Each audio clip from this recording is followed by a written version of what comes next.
em vista que não temos nenhum vereador na linha sucessória.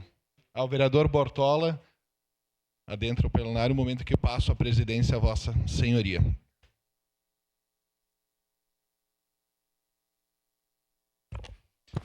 Com a palavra o vereador João Ezo, da tribuna. Obrigado, vereador Bortola, que preside os trabalhos nesse momento. Senhoras e senhores vereadores, a gente encaminhou o pedido de informação juntamente com os vereadores que compõem a bancada do Republicanos e a bancada do Novo, justamente para buscar informações junto à concessionária, a CSG, mas também ao governo do Estado. A gente sabe que eles não são obrigados a responderem esse pedido de informação, mas a gente crê que, em função da situação e do assunto, eles vão ter o bom senso de responder. A vereadora Marisol esteve reunida com os representantes da CSG, o vereador Iago também esteve reunido, eu vi que o vice-prefeito Nespolo também, mas a gente tem que ter alguns questionamentos. A comunidade foi consultada para fazer tal intervenção. O vereador Bressan, que esteve comigo em reuniões com a comunidade nas últimas semanas, e estivemos junto na última quinta-feira também,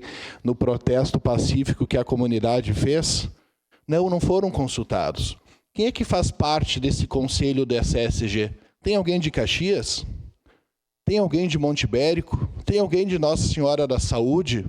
Tem alguém de próximo da Fundação Marco Polo?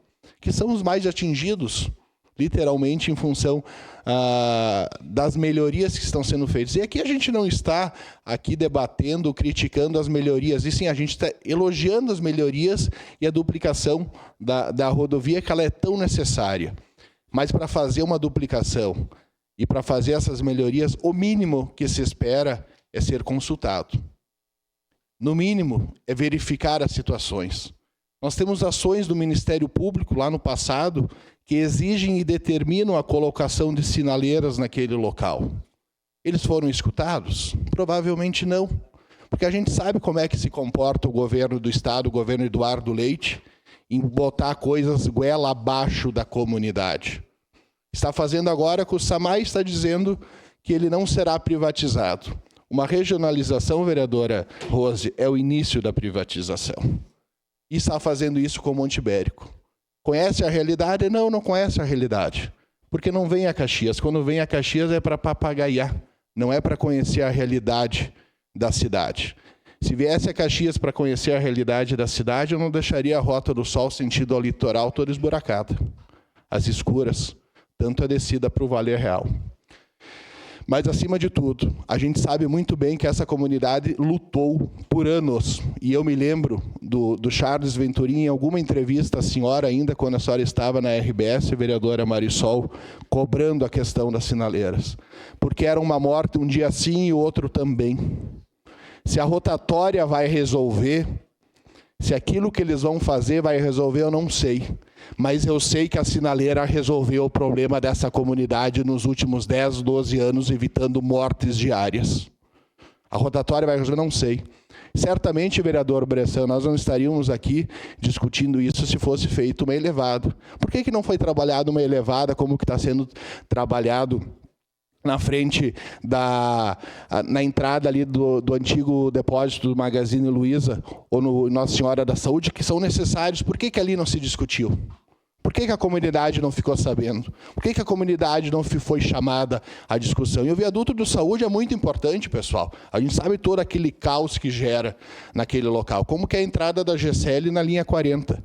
Mas a linha 40, o Monte Ibérico foi chamado? Não, foi feito às escuras. Então, cabe a nós, representantes dessa comunidade, os 23 vereadores, independente se foi feito o voto nessa comunidade ou não foi feito, cobrar das autoridades. E uma coisa eu tenho certeza, senhor presidente, se retirado as sinaleiras, passado por cima da comunidade, do Ministério Público, dos órgãos de Caxias, uma coisa eu tenho certeza, presidente, se tiver alguma morte naquele local depois das intervenções e a retirada principalmente da sinaleira e não a construção de um viaduto, essa morte só tem um responsável. E se tiver uma mão suja de sangue no estado do Rio Grande do Sul e naquele local chamado Monte Ibérico, se chama Eduardo Leite, que não dialoga, que não conversa, que não vem trabalhar a realidade da comunidade. Cria um conselho que a gente nem sabe quem faz parte, no mínimo um representante dessa casa deveria fazer parte do conselho dos usuários, representando a coletividade do município. Nem isso